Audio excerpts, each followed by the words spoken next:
Welcome all of you. എല്ലാവർക്കും income ടാക്സിൻ്റെ പുതിയ ക്ലാസ്സിലേക്ക് സ്വാഗതം. ഇന്നത്തെ നമ്മുടെ class determination of residential status of individual, അതായത് ഒരു ഇൻഡിവിജ്വലിൻ്റെ റെസിഡൻഷ്യൽ സ്റ്റാറ്റസ് എങ്ങനെ നിർണ്ണയിക്കാം, എങ്ങനെ നമുക്ക് കണ്ടുപിടിക്കാമെന്നാണ്. അപ്പോൾ നമ്മളൊരു പ്രോബ്ലം വർക്കൗട്ട് ചെയ്യുമ്പോൾ ഈ ഒരു ബേസിക് ആയിട്ടുള്ള ഇൻഫോർമേഷൻ നമുക്ക് വളരെ അത്യാവശ്യമാണ്. ഓക്കെ, നിങ്ങൾക്ക് പെട്ടെന്ന് മനസ്സിൽ ഓർത്ത് വെക്കാൻ വേണ്ടിയിട്ട് ഒരു സൊല്യൂഷൻ, രണ്ട് ബേസിക് കണ്ടീഷനാണുള്ളത്, രണ്ട് അഡീഷണൽ കണ്ടീഷനും. ബേസിക് കണ്ടീഷൻ ഒന്നാമത്തെ പറഞ്ഞിട്ടുണ്ടെങ്കിൽ പ്രീവിയസ് ഇയറിൽ 182 ദിവസം ഇന്ത്യയിൽ ഉണ്ടാകുക. അതല്ലെങ്കിൽ രണ്ടാമത്തെ ബേസിക് കണ്ടീഷൻ കിട്ടിയാലും മതി, അത് പ്രീവിയസ് ഇയറിൽ ഇന്ത്യയിൽ 60 ദിവസം ഉണ്ടാകുക, അതോടൊപ്പം തന്നെ പ്രീവിയസ് ഇയറിൻ്റെ തൊട്ട് മുന്നുള്ള 4 വർഷങ്ങളിൽ 365 ദിവസവും ഇന്ത്യയിൽ ഉണ്ടായിരിക്കുക. ഓക്കെ, രണ്ട് അഡീഷണൽ കണ്ടീഷൻ എന്ന് പറഞ്ഞിട്ടുണ്ടെങ്കിൽ പ്രീവിയസ് ഇയറിൻ്റെ തൊട്ട് മുന്നുള്ള 10 വർഷങ്ങളിൽ 2 വർഷം റെസിഡൻ്റ് ആവുക, രണ്ടാമത്തത് പ്രീവിയസ് ഇയറിൻ്റെ തൊട്ട് മുന്നുള്ള 7 വർഷങ്ങളിൽ 730 ദിവസം ഇന്ത്യയിൽ ഉണ്ടായിരിക്കുക. എപ്പോഴാണ് ഓർഡിനറി റെസിഡൻ്റ് ആവുക? ഒരു ബേസിക് കണ്ടീഷനും ഒപ്പം 2 അഡീഷണൽ കണ്ടീഷനും എന്ന് പറഞ്ഞാൽ ഇതിലേതെങ്കിലും ഒന്ന് മതി. ഇതെന്ത് ചെയ്യണം? രണ്ടും വേണം. ഓക്കെ, നോട്ട് ഓർഡിനറി റെസിഡൻ്റ് എപ്പോഴാവുക? ഒരു ബേസിക് കണ്ടീഷൻ, ഇതിലേതെങ്കിലും ഒരു ബേസിക് കണ്ടീഷൻ, അഡീഷണൽ കണ്ടീഷൻ ഒന്നുമില്ല. അല്ലെങ്കിൽ അഡീഷണൽ കണ്ടീഷൻ എന്താണ്? ഏതെങ്കിലും ഒന്ന് കിട്ടീന്. അപ്പോൾ അഡീഷണൽ കണ്ടീഷൻ ഏതെങ്കിലും ഒന്ന് കിട്ടിയതുകൊണ്ട് പ്രത്യേകിച്ച് ഗുണമൊന്നുമില്ല, കിട്ടുകയാണെങ്കിൽ രണ്ടും കിട്ടണം.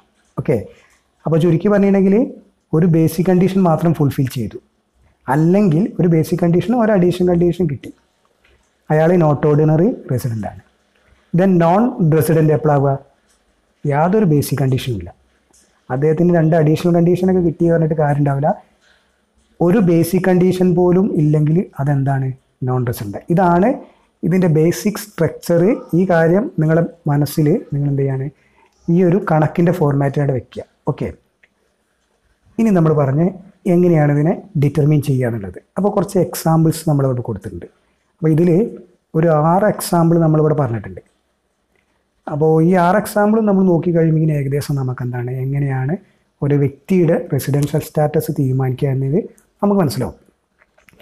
അപ്പോൾ ഇവിടെ നോക്കുക, ഇവിടെ നമ്മളെ പ്രീവിയസ് ഇയർ ഇവിടെ കൊടുത്തിട്ടുണ്ട്. പ്രീവിയസ് ഇയർ എന്ന് പറഞ്ഞിട്ടുണ്ടെങ്കിൽ 2020-21 നമ്മുടെ അസസ്മെൻറ്റ് ഇയർ 21-22 അല്ലേ. അപ്പോൾ എപ്പോഴും നമ്മളെ പ്രീവിയസ് ഇയർ നമ്മൾ നോട്ട് ചെയ്യണം. ഇനി ഇതിൽ കൊടുത്തിരിക്കുന്ന കാര്യങ്ങളൊക്കെ ഇതൊക്കെ ഓരോ പ്രീവിയസ് ഇയർ ആണ്.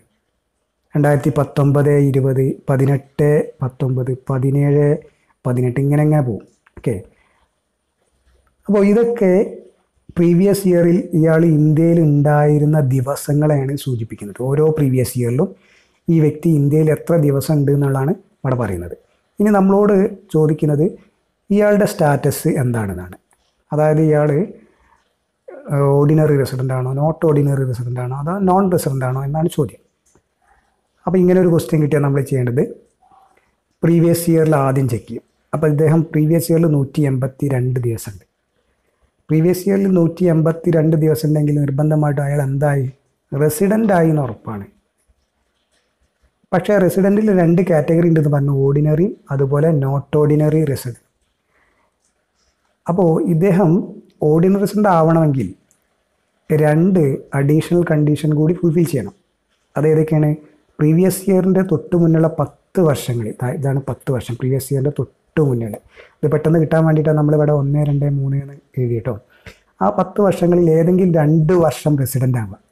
നോക്കൂ, ഇവിടെ 200 ഉണ്ട്, ഇവിടെ 190 ഉണ്ട്. അപ്പോൾ 182 കൂടുതലുണ്ടല്ലോ. 182 കിട്ടിയെങ്കിൽ അയാൾ എന്തായാലും റെസിഡൻ്റ് ആവുമല്ലോ.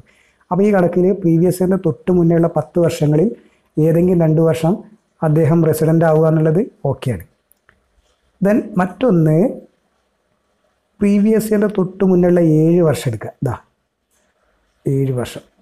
ഈ 7 വർഷത്തിൽ 730 ദിവസം ഇന്ത്യയിലുണ്ടാകും. ഒക്കെ പാടെ കൂട്ടിയാൽ മതി. അപ്പോൾ ഇവിടെ 100, 100, 200, 300, 200, 500, 600, ഇവിടെ തന്നെ 730, പിന്നെ ഇവിടെ 90, 190 എക്സ്ട്രാ ഉണ്ട്. അപ്പോൾ നമുക്ക് 730 ദിവസം കിട്ടിയാൽ തന്നെ എന്താണ്, ഇയാൾക്ക് രണ്ടാമത്തെ അഡീഷണൽ കണ്ടീഷനും കിട്ടും. അപ്പോൾ ഇദ്ദേഹം എന്താണ്, ഒരു ബേസിക് കണ്ടീഷനും കിട്ടിയിട്ടുണ്ട്, 2 അഡീഷണൽ കണ്ടീഷനും ഇദ്ദേഹത്തിന് എന്താണ് കിട്ടിയിട്ടുണ്ട്. അപ്പോൾ ഒരു ബേസിക് കണ്ടീഷനും അതുപോലെ തന്നെ 2 അഡീഷണൽ കണ്ടീഷൻ ഫുൾഫിൽ ചെയ്ത ആ വ്യക്തിയെ നമ്മൾ എന്താണ് ഓർഡിനറി റെസിഡൻറ്റ് എന്നാണ് പറയുന്നത്. അതാണ് ഒന്നാമത്തെ കണക്കിൻ്റെ ആൻസർ. ദെൻ സെക്കൻഡ് ക്വസ്റ്റ്യൻ നോക്കുക. പ്രീവിയസ് ഇയറിൽ 59 ദിവസം. വേറെ ഒന്നും നിങ്ങൾ ചിന്തിക്കേണ്ട. പ്രീവിയസ് ഇയറിൽ 60 ദിവസം പോലും തികച്ചില്ലെങ്കിൽ അദ്ദേഹം എന്തായി? അദ്ദേഹം നോൺ റെസിഡൻ്റ് ആണ്. പിന്നെ അതിൻ്റെ മുകളിൽ അദ്ദേഹം ഇപ്പോൾ ഇവിടെ കംപ്ലീറ്റ് ഇദ്ദേഹം ഇന്ത്യയിലാണ്. അതുകൊണ്ടൊന്നും ഒരു കാര്യമില്ല. പ്രീവിയസ് ഇയറിൽ 59 ദിവസം ഉള്ളൂ. അതുകൊണ്ട് ഇദ്ദേഹം നോൺ റെസിഡൻ്റ് ആണ്. ഓക്കെ. മൂന്നാമത്തെ കേസ്.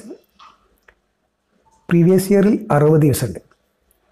അപ്പോൾ ഈ കേസിൽ ഒന്നാമത്തെ കേസിൽ നമ്മൾ പ്രീവിയസ് ഇയർ 182 ദിവസം ഉണ്ടെന്ന് പറഞ്ഞാൽ അപ്പം തന്നെ അയാൾ റെസിഡൻ്റ് ആയി ഉറപ്പാണ്.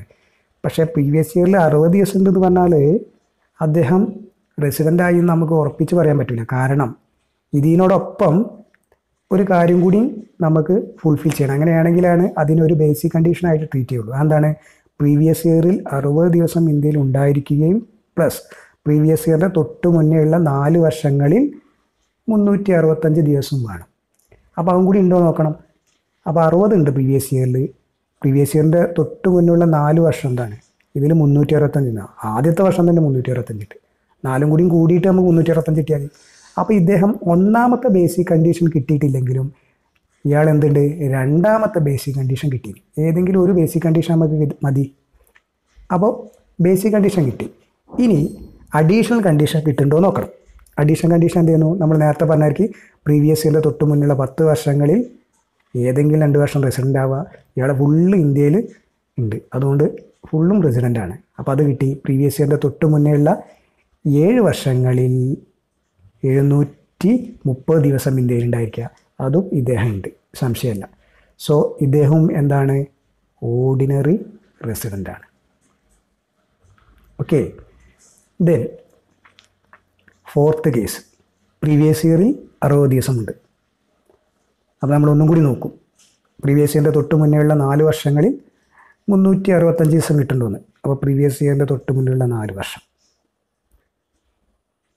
200, 100, 300, 500, 600 ഉണ്ടല്ലോ. അപ്പോൾ 4 വർഷത്തിൽ 365 ദിവസം ഉണ്ട്. അതുകൊണ്ട് ഒരു ബേസിക് കണ്ടീഷൻ സാറ്റിസ്ഫൈ ചെയ്തിരിക്കും. അപ്പോൾ റെസിഡൻ്റ് ആയി എന്ന് ഉറപ്പാണ്. ഇനി ഓർഡിനറി ആകുന്നുണ്ടോ എന്ന് നോക്കണം. ഓർഡിനറി റെസിഡൻ്റ് ആവണമെങ്കിൽ 2 അഡീഷണൽ കണ്ടീഷൻ കിട്ടണം. പ്രീവിയസ് ഇയറിൻ്റെ തൊട്ട് മുന്നുള്ള 10 വർഷം ഇതിൽ ഏതെങ്കിലും 2 വർഷം റെസിഡൻ്റ് ആവുക. ഇവിടെ റെസിഡൻ്റാണ്, ഇവിടെയും റെസിഡൻ്റാണ്. അതുകൊണ്ട് അത് ഓക്കെയാണ്. ഇനി രണ്ടാമത്തെ അഡീഷണൽ കണ്ടീഷൻ. പ്രീവിയസ് ഇയറിൻ്റെ തൊട്ട് മുന്നേ ഉള്ള 7 വർഷങ്ങളിൽ 730 ദിവസം ഇന്ത്യയിൽ ഉണ്ടാവുക. 200, 300, 500, 600, 700, 800 അല്ലേ? അപ്പോൾ ഇദ്ദേഹം എന്താണ്? 800 ദിവസം ഉണ്ട്. അങ്ങനെയാണെങ്കിൽ എന്താണ്? രണ്ടാമത്തെ അഡീഷണൽ കണ്ടീഷൻ കിട്ടീന്. അപ്പോൾ ഒരു ബേസിക് കണ്ടീഷനും 2 അഡീഷണൽ കണ്ടീഷനും കിട്ടി. Ordinary resident. കേസ് 5. പ്രീവിയസ് ഇയറിൽ 100 ദിവസം, അതായത് 60 ദിവസം ഉണ്ടെന്ന് ഉറപ്പാണ്. അപ്പോൾ പ്രീവിയസ് ഇയറിൻ്റെ തൊട്ട് മുന്നേ ഉള്ള 4 വർഷം കൂടി നമ്മൾ പരിഗണിച്ച് നോക്കുക. പ്രീവിയസ് ഇയറിൻ്റെ തൊട്ട് മുന്നേ ഉള്ള 4 വർഷം 365 ഉണ്ട്. 200, 300, 500 അപ്പോൾ ഉണ്ട്. അപ്പോൾ ഒരു ബേസിക് കണ്ടീഷനായി. ഇനി 2 അഡീഷണൽ കണ്ടീഷൻ കിട്ടും നോക്കുക. പ്രീവിയസ് ഇയറിൻ്റെ തൊട്ട് മുന്നുള്ള 10 വർഷങ്ങളിൽ ഏതെങ്കിലും 2 റെസിഡൻ്റ് ആകും നോക്കുക. ഇത് റെസിഡൻ്റാണ്, ഇത് റെസിഡൻ്റാണ്, ഇതും ഇതൊക്കെ റെസിഡൻ്റാണ്. അപ്പോൾ ഒന്നാമത്തെ അഡീഷണൽ കണ്ടീഷൻ കിട്ടി. രണ്ടാമത്തെ അഡീഷണൽ കണ്ടീഷൻ കിട്ടും നോക്കുക. പ്രീവിയസ് ഇയറിൻ്റെ തൊട്ട് മുന്നുള്ള 7 വർഷങ്ങളിൽ 730 ദിവസം. ഓക്കെ, ഇത്രയും ഭാഗം നോക്കണം. 200, 300, 500, 600, 700. 700 ഉള്ളൂ, 730 ആവണില്ല. അതായത് രണ്ടാമത്തെ അഡീഷണൽ കണ്ടീഷൻ കിട്ടിയിട്ടില്ല. അപ്പോൾ 2 അഡീഷണൽ കണ്ടീഷൻ കിട്ടിയെങ്കിൽ മാത്രമേ അതുകൊണ്ട് നമ്മളെന്താണ് പരിഗണിക്കേണ്ടതുള്ളൂ. അപ്പോൾ ഇദ്ദേഹത്തിന് ഒരു ബേസിക് കണ്ടീഷൻ മാത്രമേ ആവുന്നുള്ളൂ.